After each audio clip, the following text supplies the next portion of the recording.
নিয়ম অনুসারে বারা এবং তার দল বিপজ্জনক পরিস্থিতিতে সহায়তা পান। কিছু ক্ষেত্রে বেঁচে থাকার কৌশল দেখাতে বারাকে চুলপাকনামি করতে হয়। কোনো ঝুঁকির কাজ করার পূর্বে হিরো আলমের পরামর্শ অবশ্যই নেবেন। আমি বারা গ্রিলস, আমি আপনাদেরকে দেখাবো পৃথিবীর সবচাইতে ভয়ঙ্কর জায়গাগুলির ভিতর থেকে কিভাবে বেরিয়ে আসতে হয়। আমাকে প্রায় 1.5 ঘন্টা একের পর এক চ্যালেঞ্জের মোকাবেলা করতে হবে, যেখানে বেঁচে থাকার সঠিক রাস্তা না জানা থাকলে কেউ 1 মিনিটও টিকে থাকতে পারবে না। এখন আমি আছি হুয়াক্কায়, ভয়ঙ্কর গিরিখাদের মধ্যে। বাপরে, কত উঁচু দেখা যাচ্ছে! একবার ভেবে দেখুন, এখান থেকে ফাল দিলে আমার হাড্ডি গুড্ডি প্রায় শেষ পর্যায়ে। হুয়াক্কা বাংলাদেশের সবচাইতে বড় রাজ্য, 22 লক্ষ বর্গ কিলোমিটারেরও বেশি জায়গা জুড়ে থাকা আদিম অঞ্চল। এটা শরীয়তপুরের সবচাইতে নির্জন এবং সুদূর এলাকা। আমার মতো চুলপাকনা অ্যাডভেঞ্চারদের এটাই শেষ সীমান্ত। হুয়াক্কা অঞ্চলটা সত্যি খুব দারুণ। দেখতে পাচ্ছেন কতটা উপরে আমি দাঁড়িয়ে আছি? এখান থেকে পড়লে সোজা খালুর বাড়ি। তবে আমাকে তাড়াতাড়ি নিচে চলে যেতে হবে, না হলে এখান থেকে সোজা মামুর বাড়ি যাওয়ার আমার শখ নেই। আমি হুয়াক্কার দিকে যতটাই দেখছি আমার মন ততটাই হুক্কু হুক্কু করে উঠছে। চলুন নিচে যাওয়া যাক।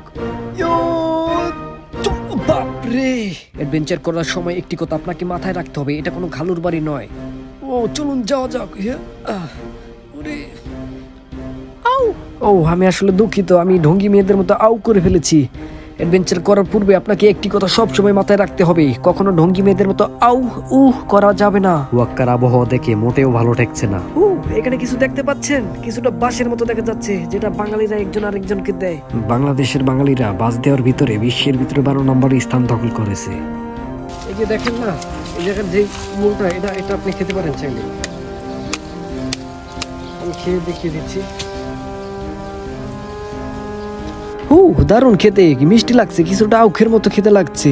আপনার পেটে প্রচুর পরিমাণে খিদা থাকলেও আপনি এইগুলো সেটা ভরে খেতে পারবেন না, কারণ এটা আপনার মামার বাড়ির কলা না যে সেটা ভরে খাবেন। কিন্তু এখন বাস খাওয়ার সময় নয়, আমাকে আরো সামনে এগিয়ে যেতে হবে।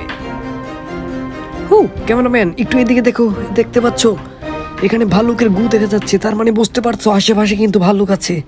ও নো, চলুন সামনের দিকে আগানো যাক। হিরো আলমের একটি বাণীতে স্পষ্ট লেখা ছিল যে সবুরে লেওয়া ফলে, অতএব আমাকে চুদুর বুদুর করা যাবে না। এই জায়গাটা দেখতে পাচ্ছ কিছুটা কিন্তু শেপালির মার ভিটার মতো দেখা যাচ্ছে, যদিও শেপালির মার ভিটা নয়। চুলপাকটা আমি সর্বনিম্ন যে লিমিট রয়েছে সেটা আমি ক্রস করতে চেয়েছি। আসলে আমরা বাঙালি তো, আমরা একটু চুদুর বুদুর না করলে আমাদের শান্তি লাগে না। চলুন এবার একটু চুলপাকনামি দেখা যাক। আমি এবার একটু আপনাদেরকে ওভার চুলপাকনামি করে দেখাবো।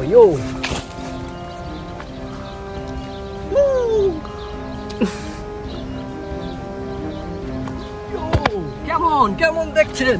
দেখেন আমি 2 পা দিয়ে কিভাবে আমি ঝুলে থাকি। এখানে আমার এতটাই গরম লাগছে, আমার অবস্থা এখন বেশ খারাপ। বাপরে, রামপাঠা দেখা যাচ্ছে, রামপাঠা। এখানে সত্যি একটি রামপাঠা দেখা যাচ্ছে, খুবই জঘন্য দেখতে, ভয়ানক। কি জানে আমার কপালে কি আছে, রামপাঠার সাথে আমি কথা বলতে যাচ্ছি। হাই রামপাঠা, হ্যালো, হোয়াটসঅ্যাপ। আমাকে দেখে ভয় পাচ্ছে, আমি তো বাপরে তো কোনো ক্ষতি করবো না। ওইখানে দেখুন মাটা কিভাবে তাকিয়ে রয়েছে, দেখতে পাচ্ছেন? খুবই ভয়ানক বিষয়।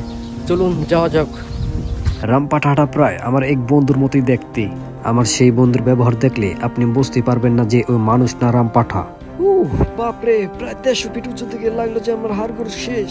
আমার মনে হচ্ছে যে আমার তলদেশের কিছু একটা গড়বড়ে হয়েছে, জায়গাটা বোধহয় ছিঁড়ে গিয়েছে। শিট, আমি যা ভেবেছিলাম। এখন আমি আমার বান্ধবীকে কি জবাব দেব? এটা আমার বার্থডে গিফট ছিল, আমার বান্ধবী 4 বছর আগে দিয়েছিল নতুন জায়গাটা। শিট। 2011 সালের মে মাসে আমার বার্থডে গিফট হিসাবে আমার বান্ধবী গুলিস্তানের ফুটপাত থেকে এই জায়গাটি আমায় গিফট করেছিল। আমার এখন জলের প্রয়োজন, চলুন। দুর্ভাগ্যবশত সেই চুলপাকনামির ফলে আমার জায়গাটি হারাতে হলো। মনে হচ্ছে হুয়াক্কা থেকে আমার চুয়াক্কা হয়ে বের হতে হবে। আমি এই দেখুন, দেখতে পাচ্ছেন এই বোতলটা আমি সঙ্গে করে নিয়ে এসেছি। এটা হচ্ছে একটি মদের বোতল। মদের বোতল সঙ্গে করে নিয়ে আসার একমাত্র কারণ, হুয়াক্কার জঙ্গলে মদখোর ছাড়া ভালো মানুষ প্রবেশ করে না। দারুণ খেতে, দারুণ। আমি নিজেকে এখন চুদির ভাই মনে করছি, কারণ আমার মাথা কিরকম ঝিনঝিন করছে। চলুন সামনে যাওয়া যাক। এই জায়গাটা কতটা ভয়ানক আপনি দেখতে পাচ্ছেন। বাপরে, আমি একবার খালুর বাড়ি বেড়াতে গিয়ে ফুটু মনে করে মদ খেয়ে বসি। আর মদ খাওয়ার পরে আমি মাতাল হয়ে আমার খালুকে আঙ্কেল বলে ফেলি। এলা বুঝতে পেরেছেন মদ কতটা ভয়ানক রূপ ধারণ করতে পারে। আমি প্রায় নেই বললেই চলে। এই ক্যামেরাম্যান এদিকে এসো, দেখতে পাচ্ছ একটি সাপ? ওই গড, ওই বাপরে আমার দিকে ধীরে যাচ্ছে। সরনাই কুত্তার বাগা যাকে বলে, দেখতে পাচ্ছ কতটা সুন্দর দেখতে।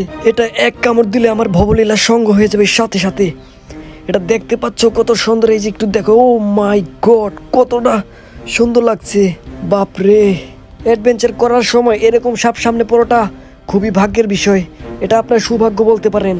ওয়াক্কায় যে এত সুন্দর সাপ রয়েছে তা আমি কখনো কল্পনাও করতে পারিনি। অ্যাডভেঞ্চার করার পূর্বে আপনার সাপের সাথে লড়াই করার দক্ষতা না থাকলে আপনি মারা পড়তে পারেন। এখন যে সাপটা দেখতে পেয়েছিলেন এটা হচ্ছে শঙ্কিনী সাপ। এটা কখনো আপনাকে ক্ষতি করবে না।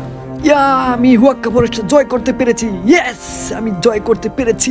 এত বছরে সাদের মন জয় না করতে পারলেও তার চাইতে ভালোভাবে আমি জয় করতে পেরেছি হুয়াক্কা জঙ্গল। এই এপিসোডে আমি আপনাদেরকে শিখালাম কিভাবে প্রকৃতির সাথে লড়াই করে বেঁচে থাকবেন। জীবনে যত কঠিন চ্যালেঞ্জের মোকাবেলা হন না কেন, আপনি কখনো হাল ছাড়বেন না, চেষ্টা চালিয়ে যাবেন।